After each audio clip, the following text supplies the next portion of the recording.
Welcome back to this video. My name is Rafi Yakub right here, and in today's video I'm going to show you on how to make white background in dark mode on Microsoft Word. So let's see. Welcome back to this video. Sometimes we have a dark background right here. Both the interface and the background of our MS Word are in dark mode, and we want to change to another color. Maybe we want to create a text of black color, and then by creating a text of black color, it's not going to show as a result of this background we have.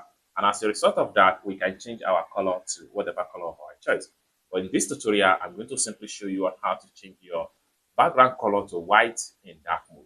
So let's see. The very first thing you need to do is to simply come to the top right here. Then you have to simply go to design. Then from design tab, next thing you need to do is to go to page color.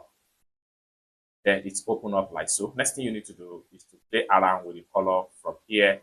So the more you hover your mouse, the more the color is going to be updated from your background right here.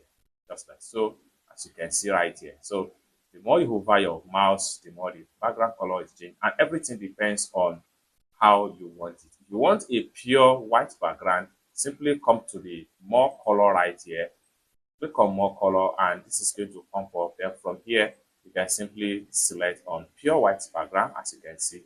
Then hit on OK. Then having it on OK, next thing you need to do is to go back to your page color right there and select the color from here. Then having it on OK, then you have the pure white background right here. You can also come back to your color page right here and choose from different types of color right here. So if you want to change to red color and you see it has been updated, you can also put it in no color background. So simply go back to your page color right here and come down here, simply click on no color. It's as simple as that. So basically, this is how to simply achieve different color or how to make a white background color in dark mode in Microsoft Word. I hope you really got value for this video. If you find this video useful, give this video a like, and also remember to subscribe to the channel for more useful tutorials like this. Thank you so much for watching, and I hope to see you in my next video. Bye.